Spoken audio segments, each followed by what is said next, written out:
que caen más allá. Es primero porque tienen más plata para ir a buscar cráteres, pero además se concentran en las zonas más antiguas, las superficies más antiguas del planeta, que son cratones, que también están en este sector, están en el sector de Argentina y Brasil, que se ven muy poquitos, pero hay una versión del 2019, creo, de lo que han estado estudiando los brasileños sobre nuevas estructuras de impacto que han sido posibles de estudiarlas con métodos geofísicos, porque no se ven como en el desierto de Atacama, que está todo a la vista, sino que está todo cubierto por vegetación. Otros muchos probablemente también están en el océano, y bueno, el hecho de que la Tierra vaya reciclando su corteza hace que tengamos bastante menos que lo que vemos cuando miramos la Luna. Y vemos un puntito rojo ahí cerca de Chile, que es el único cráter de impacto probado acá en Chile, que se llama Monturaqui, descubierto en 1966. Ahí, lo que se ve blanco acá es el desierto, es el salar de Atacama, o sea, está ubicado al sur del salar de Atacama, en un cordón de más o menos 3.000 metros de altura. Tiene 600.000 años, es bastante antiguo y está muy bien preservado. Tiene 460 metros de diámetro y se determinó que la composición del meteorito que golpeó era del tipo hierro, una octaedrita de tipo 1A. Lamentablemente lo que hemos visto en muchos, ahí googleando, viendo, es que van a expediciones donde se meten con los autos y hacen circulitos así, que están completamente desgastando los hombros del cráter. Y han sacado todo el material, todas las evidencias de lo que son materiales de impacto se lo han llevado. Entonces, por eso lo declaramos geositio de la Sociedad Geológica, para tratar de encontrar un curso de protección que hasta el momento no ha sido posible. Y bueno, yo iba todos los años a hablar con la comunidad de Peine para involucrarlos a ellos, porque finalmente el patrimonio tiene que involucrar a la gente desde la base. Los lugares tienen que ser, no puedo yo venir como geólogo a decirle a alguien, oye, esto es muy importante. Si es que alguien no conoce eso, no hay forma de que lo valoren, lo vean y lo quieran, lo hagan. Entonces, parte como de las cosas que nos tocan como científicos es divulgar de una forma no solo vía paper, cómo entonces la gente se apropia de su propio territorio. Entonces ahí estamos haciendo una ofrenda, yo me metí ahí a la ofrenda, tiré un montón de cerveza, vino. Bueno, la importancia de tener estas muestras es que es eso mismo que están JAXA, la NASA y todas estas agencias mandando a buscar muestras a otros asteroides, es tener una muestra de esos lugares, solo que no sabemos de dónde viene. Entonces es como una misión barata a cuerpos del sistema solar. Y con eso entonces podemos descifrar mejor la configuración que tiene el sistema solar y usar esta clave como para entender lo que se está descubriendo en estos otros sistemas solares, los exoplanetas y todo lo que ha venido hace algunos años atrás. Entonces tenemos que estos meteoritos de alguna forma tienen información, son como fotografías instantáneas de ciertos momentos, como son la condensación de esta, cuando la nebulosa solar empieza a concentrarse y empieza entonces a subir la temperatura y empiezan a generarse entonces los primeros elementos, acá generando un disco protoplanetario, donde se van a empezar a formar los planetas producto de acreción, que son colisiones entre pequeñas partículas que van creciendo jerárquicamente hasta un momento en que ya no crecen jerárquicamente y empiezan a luchar por su comida y empiezan entonces a tener colisiones. Entonces esa es como parte de la formación de los planetas, que entonces lo podemos ver en diferentes momentos de estos meteoritos. Acá, por ejemplo, un condrito que va a tener una estructura heterogénea de todos esos materiales que estaban dentro de la nebulosa, ya silicatos, metales, volátiles, gases, etc., uno los encuentra en esa roca. Entonces es muy importante para entender procesos primarios de la formación del sistema solar. Y cuando ya estos cuerpos empiezan a crecer, llegan a temperaturas más altas que permitan entonces que haya diferenciación de los materiales que estaban heterogéneos acá. Entonces generan núcleos, mantos y las primeras cortezas. Con eso entonces tenemos evidencias de este proceso dramático que es la diferenciación planetaria. Donde entonces ese material que está heterogéneo se va a transformar en algo que está en capas, donde se concentran cierto tipo de elementos y cierto tipo de minerales en el núcleo y otros en el manto y otros más livianitos en la corteza. Siempre creímos que nuestro sistema solar era la clave perfecta para explicarlo todo. Al lado del Sol, aquí mirando Sol, esto es un gradiente de temperatura, obvio que se van a formar las cosas refractarias hacia el centro, donde hay más altas temperaturas, y lo volátil, los gases, etcétera, los hielos van a estar fuera. Entonces con eso salimos a tratar de entender el mundo, el universo, hasta que empezaron a aparecer todos los descubrimientos de nuevos sistemas en otros soles. Con nuestra visión de nuestro sistema solar, esta forma de explicarlo con este gradiente de temperatura hacía entonces creer que habían planetas telúricos que estaban solo compuestos de materiales refractarios y planetas gaseosos que tenían entonces compuestos volátiles. Pero cuando empezamos a ver estas nuevas configuraciones de sistemas planetarios, nos dimos cuenta que había de todo el orden de posibilidades con hot Júpiters, o sea, grandes planetas gaseosos muy cerca de la estrella, con planetas terrestres más chicos fuera del campo mucho más lejos del que nosotros habíamos entendido del modelo sistema solar. Y además los meteoritos siempre tuvieron una clave que teníamos entonces, veíamos un tipo de material que tenía tanto material generado a alta temperatura conviviendo con material generado a baja temperatura.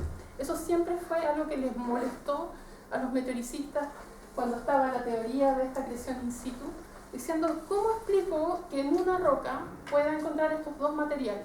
Si se supone que aquí hay una línea de alguna forma muy marcada con diferentes condiciones para que se forme. Entonces, ahí entraron de nuevo los astrónomos a buscar soluciones a eso y entonces empezaron a experimentar con que el sistema dinámico de un sistema planetario era más complejo que venir y formar los planetas en el lugar y que se quedaran quietos ahí. Y entonces ahí aparecen estos modelos de migración planetaria, en las cuales en el tiempo cero tenemos esta formación inicial producto de este gradiente de temperatura con respecto a la estrella central, pero que cuando hay migración planetaria, en este caso Júpiter que crece muy rápido, empieza a orbitar hacia dentro del sistema solar, va a generar entonces que todos estos materiales que se formaron acá van a salir eyectados en todas las direcciones y va a haber una mezcla radial de ese material. Entonces lo rojo que era refractario puede llegar a órbitas a distancias del Sol bastante alejadas, y material que se formó a baja temperatura puede llegar entonces a sectores más cercanos al Sol.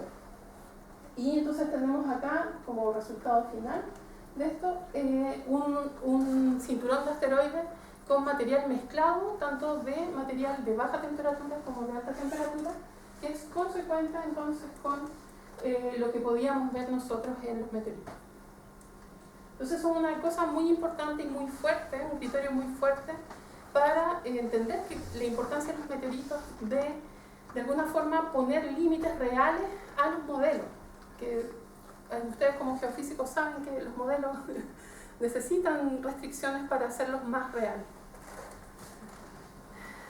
Bueno, y esta es un poco la evolución de cosas muy primitivas que tienen la composición casi del Sol, como son los condritos carbonáceos, y que con este crecimiento en los planetas vamos a ver cómo se van transformando a mineralogías y composiciones más diferenciadas, pasando por los condritos ordinarios, por los acondritos, los hierros y los hierro metal, y finalmente los de hierro, que son como el núcleo de estos planetas decimales. Los meteoritos, los carbonáceos, además son muy importantes porque tienen información que puede servir a entender el origen de la vida en el planeta y a lo mejor en otros lugares. Porque en su composición, dentro de sus matrices, hay un porcentaje de materia orgánica no biótica.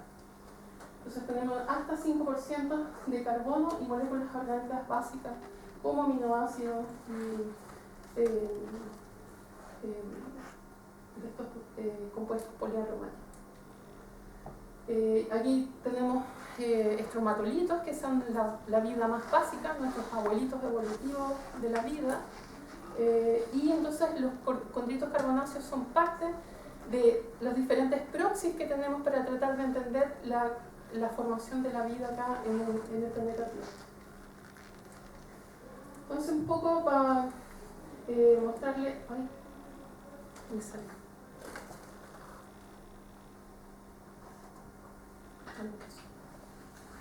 Ya se murió el computador.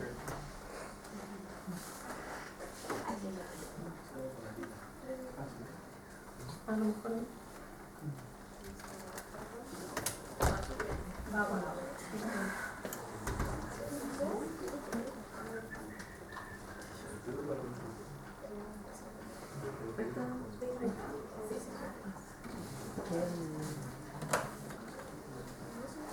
Bueno, estos son meteoritos chilenos antiguos que se encontraron en 1860. Este es el Vaca Muerta, que es un mesosiderito descrito por Ignacio Domeyko, y ese es la parecita india que fue escrita por Rudolfo Filippi en 1860 también, o sea que nuestra historia con los meteoritos parte de estar bien atrás. Esta es una foto de uno de estos, como dicen, de los fósiles vaquianos, no sé cómo lo llaman, pero los que van a buscar tesoros y se los llevan. Bueno, en 2016 encontraron, fueron con un detector y sacaron una masa bien grande de este meteorito que ha sido propuesto como meteorito histórico que deberíamos proteger y que no ha pasado nada, así que se lo llevaron, lo cercenaron en muchos pedazos y lo vendieron. Hay varias colecciones con meteoritos, ninguna con curador, entonces algunos se han ido deteriorando. El Museo de Copiapó, Antofagasta, que le robaron un meteorito de 20 kilos. El Museo de Historia Natural, que también no sabemos dónde están los meteoritos. Y la colección principal es privada y está en San Pedro de Atacama por un coleccionista privado, el Museo del Meteorito. Estos son los lugares donde hemos buscado en el desierto, principalmente cerca en la región de Antofagasta. La idea es ir abarcando cada vez más, ahora que hay más gente interesada en esto del meteorito. Esto fue la evolución del número de meteoritos desde la primera expedición en 2004 a la última del 2017, que fue de casi 600 fragmentos, porque también éramos 18 personas, caminamos 5 kilómetros cuadrados y en 14 días. Entonces hay una gran posibilidad de seguir encontrando material y de hacer, estas son puras expediciones conglomerados internacionales, pero yo creo que podemos pasar a la fase de búsqueda de expediciones nacionales para promover la ciencia que se puede hacer con ellos acá. Estos son los lugares donde podemos preparar muestras, en el Departamento de Ciencias Geológicas de la UCN, también en la Universidad de Concepción y en la Universidad de Chile. Tenemos 2 cortadoras que hay que tratar de no contaminar estos meteoritos cortando rocas de otra naturaleza, y que después entonces las analizamos para poder clasificar, así las vemos en el microscopio y así las podemos ir clasificando. Aquí tengo una de mis super clasificadoras. Y tenemos entonces colecciones, todavía el repositorio nacional es el CERN Geomin, pero no tiene curador. La idea es en algún momento que exista un curador asociado a los repositorios para poder entonces que este material se preserve y esté disponible para hacer ciencia.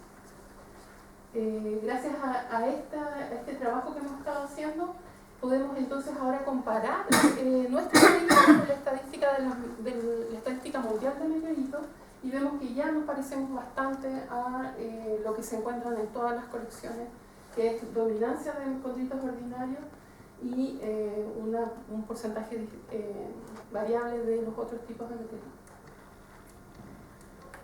Uno de los resultados más impactantes de lo que hemos hecho fue descubrir altas densidades de meteoritos por kilómetro cuadrado en algunas de las superficies de Atacama. El promedio para desiertos calientes es menos de un meteorito por kilómetro cuadrado. Eso es lo normal. Lo que encontramos en algunas de las superficies de Atacama fueron más de 150 meteoritos por kilómetro cuadrado, diferentes, o sea, caídas diferentes. Y cuando datamos esos meteoritos, algunos tenían edad terrestre, o sea, llegaron a la Tierra hace 2 millones de años. Eso significa que Atacama corresponde a una ventana única para estudios de flujo de material extraterrestre en esa ventana de 2 millones de años, que no existe en ningún otro lugar del planeta. Y eso hizo que todo el mundo nos mirara y empezaran a venir para acá. Entonces estos son algunos de los meteoritos bonitos que hemos estudiado. No voy a hablarles mucho de eso. Ese es uno, gracias a un meteorito no bonito, muy feo, pero que cuando lo analizamos nos dimos cuenta de que era un nuevo grupo. O sea, que no existía ese grupo y que de alguna forma habíamos descubierto uno de un nuevo grupo. Eso fue muy emocionante. Estos son los condritos ordinarios clásicos y este meteorito es mucho más reducido que el resto. Así que ahí está como, o sea, hasta que no aparecen más de ese tipo todavía no se ponen nombres.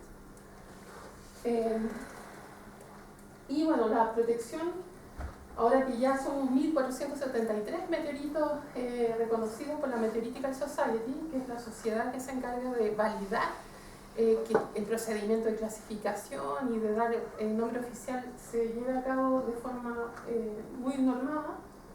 Ahí está, puse ahí el meteorito marciano, que está ahora en nuestra colección, o sea, que está en Francia, pero está dentro del, aparece como chileno.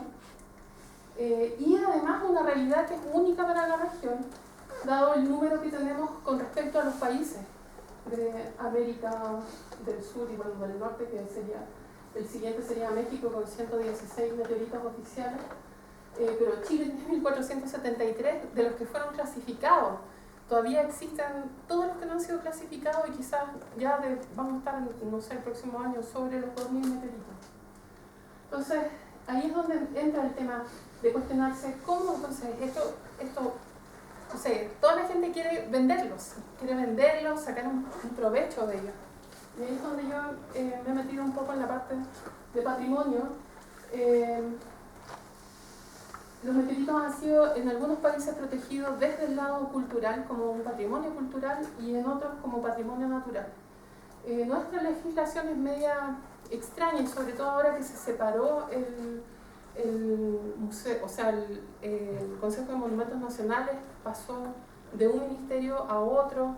En este momento hay una gran confusión de quién legisla qué. Entonces, nuestra primera forma de entrar fue tratar de que fuera un patrimonio cultural de bienes muebles, o sea, que están en colecciones. También con el Ministerio de Medio Ambiente tratamos de hablar de que en vez de la ley de biodiversidad se llamara de bio y geodiversidad, porque no, en ninguna parte se considera el territorio, la base de donde están sentados los sistemas bióticos como algo que se preserva y se conserva. Entonces ahí está la geodiversidad, que son los elementos que dan cuenta de la historia y evolución de la Tierra en un territorio y que en su conjunto conforman el sustrato de la vida y donde se desarrolla la sociedad. Entonces,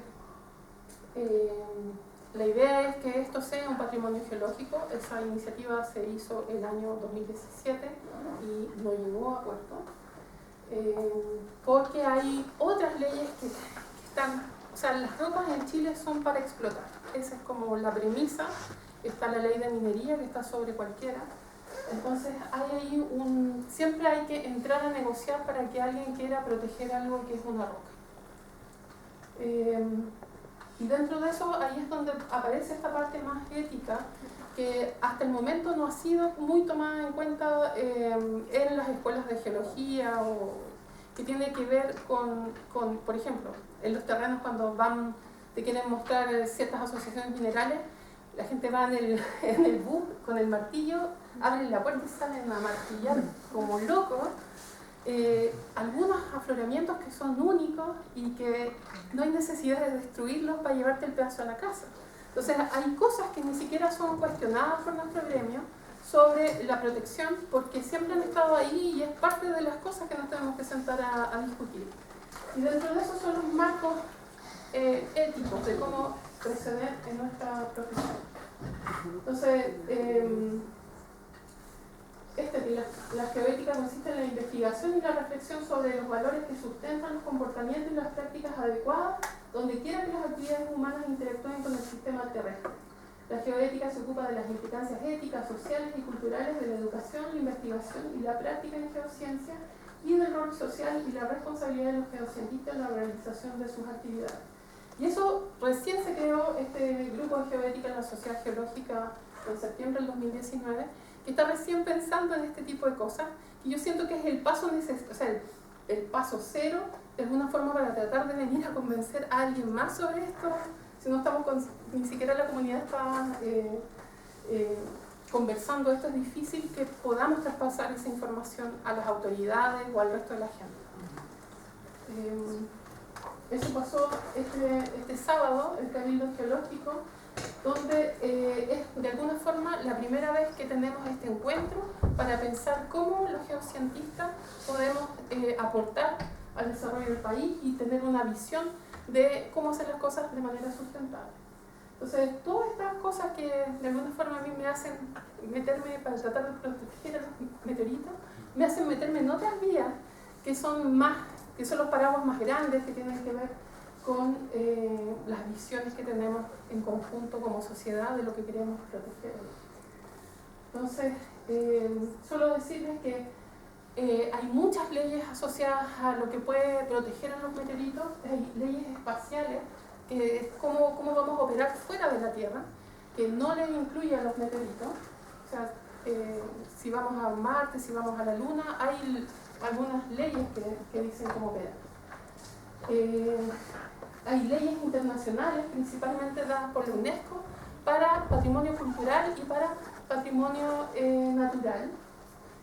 Hay muchos tratados antárticos también que están preocupados de esto, de que no se realicen actividades que no sean con un fin científico en la Antártica, pero se ve que esto puede cambiar, o sea, como que las leyes van evolucionando e incluso la Antártica puede estar sujeta a algún intento de tratar de tomar recursos minerales desde ahí, igual que en el océano. Transnacionales, y ahí menciona la Meteoritical Society, que de alguna forma esta organización, que es una organización no gubernamental, internacional, que alberga a toda la gente, científica y no científica, en torno a meteoritos, y que son los que dan las directrices de que cómo se opera un meteorito y cuál es. Entonces la gente quiere estar en este grupo y de alguna forma se guía por estas normativas que no son leyes, sino que son normativas de una entidad privada, pero que generan entonces un código de ética de alguna forma de cómo trabajar. Y esa la respetan en general también los coleccionistas privados, y que hace que entonces el 20% de los meteoritos sea preservado para la ciencia en algún lugar, porque ya como les dije que 80 y tanto % corresponde al mismo tipo de meteorito, no es la misma situación que ocurre con los fósiles, por ejemplo. Entonces, este tipo de organismos de alguna forma han sido los que han marcado pauta de comportamientos con respecto a estos materiales. Y lo que pasa finalmente es que los meteoritos están cayendo en toda la Tierra, y una vez que llega a un territorio, ahí lo que empieza a prevalecer son las leyes nacionales. Y ahí hay de todo lo que uno se pueda imaginar en cómo son tratados. Entonces, son objetos pobremente definidos legalmente, pueden ser vistos como res communis, que sería una cosa común sin dueño. Esto cayó en mi casa, es mío. Muchos países funcionan de esa forma. Otros no, el territorio es del Estado y bueno, si cayó esta cosa en este lugar, es del Estado. Eso es un grupo. Y hay la UNESCO, la Meteoritical Society, que dicen, no, esto es un patrimonio mayor porque nos está contando la historia de la formación del planeta, esto es un patrimonio de la humanidad. Pero esas no tienen injerencia en las leyes nacionales, por lo tanto, son cosas que son para discutir. Eso no lo voy a decir, que son los diferentes casos de estas variaciones de visiones de los meteoritos. Argentina, por ejemplo, que tiene el Chaco, el grande del campo del cielo, que son toneladas de meteoritos de hierro, llegaron en hordas, en helicópteros los coleccionistas americanos a llevarse esas masas. Y el pueblo reaccionó muy rápido y hicieron una legislación solamente para la provincia del Chaco diciendo, no, esto es un bien cultural y no se puede ir del país. Y lo resolvieron de esa forma. Entonces es transable, lo pueden vender dentro del territorio, pero no lo pueden sacar. Entonces, en general, en los lugares donde han tenido este tipo de meteoritos así emblemáticos es donde han logrado legislar. Entonces, ahí está en Namibia, este meteorito Gillian, campo del cielo en Argentina. Incluso en Perú, que no tienen casi ningún meteorito, cayó un meteorito que generó un cráter y de inmediato lo declararon patrimonio de la humanidad y lo protegieron y ahora nadie lo puede ver. España los declaró patrimonio geológico, fue la forma de entrar y esa fue la forma en que Chile trató también de meter los meteoritos definiendo patrimonio geológico, que se quedó en la puerta del horno y ahí.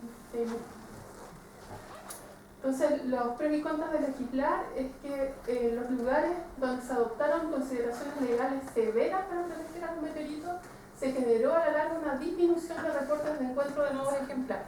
O sea, lo que pasó es que siguieron viniendo, pero con un mercado negro, donde ya nadie decía. Entonces, por ejemplo, en todo el Sahara, todos los países, excepto Marruecos, tienen legislaciones severas para la búsqueda de meteoritos. Entonces, ¿qué hacen?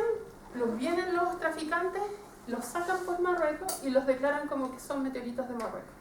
Entonces, eso es lo que pasa. Si llegamos nosotros a poner una ley súper dura con protección de meteoritos acá en Chile, lo que va a empezar a pasar es que van a aparecer un montón de meteoritos argentinos, no pueden argentinos, bolivianos, peruanos. O sea, al final tenemos que lidiar con una realidad que es que existe ese otro grupo de humanos que quieren sacar provecho económico de los meteoritos. Entonces, el otro extremo del mercado libre que otorga un incentivo a los buscadores de meteoritos, pero al adueñarse de ellos, estos coleccionistas privados que no siguen los códigos éticos planteados por la International Meteorite Collector Association o la Meteoritical Society. Entonces, estas muestras no son curadas ni preservadas científicamente y nosotros las perdemos para la ciencia. No tenemos idea si es que uno de esos meteoritos resuelve la pregunta de la formación del planeta o de la formación de la vida. Entonces, la propuesta es que sea algo intermedio, obviamente. Esa idea de generar como un patrimonio geológico fue lo que no ocurrió, ya lo hicimos y no pasó. Y el camino actual es tratar de negociar nuevamente con la autoridad, que ahora está muy diferente, con el nuevo Ministerio del Patrimonio, otro Ministerio del Medio Ambiente. Entonces uno está viendo las cosas naturales, otro está viendo las cosas culturales. Entonces eso es lo que tenemos que hacer ahora como comunidad, pero tenemos que ponernos de acuerdo. O sea, tenemos que juntarnos los 4 profes que estamos trabajando con Meteorito en Chile, con nuestros estudiantes, y tratar de ver cuál es la vía para tratar de proteger este patrimonio que efectivamente se va a... Entonces ahí María en apoyo de la protección de meteoritos para que no se vayan con su collar de Miller. Así que bueno, hasta aquí quedo yo.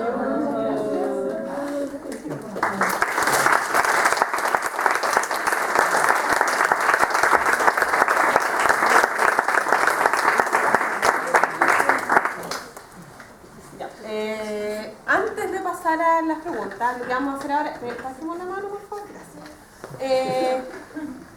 Vamos a hacer algo, vamos a hacer unas preguntas y luego vamos a hacer en un coffee break que va a estar afuera. Ya, eso va a ser. Entonces, lo primero, el algo es entregarle un regalito a Bianca. Mi bolsepan. Tiene cosas. Darle darle las gracias por haber venido. Esta se supone que era como la charla inaugural de la Semana de la Geofísica, la cual fue postergada. Sin embargo, sigue siendo una charla súper importante y nosotros estamos súper felices de que hayas podido venir. Así que yo también. Muchas gracias.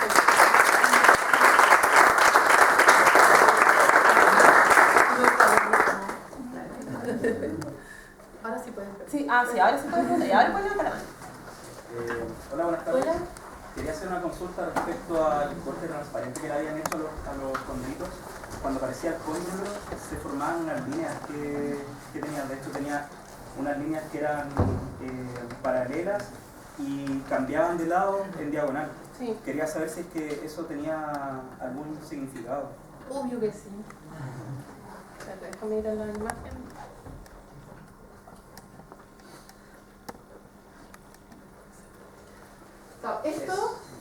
Esto es una textura de enfriamiento de un olivino, que también lo podemos ver, no así como lo vemos acá, pero algo parecido podemos encontrarlo en algunas texturas en la Tierra, en rocas ultramágicas, se llama textura spinifex, que habla de enfriamiento rápido.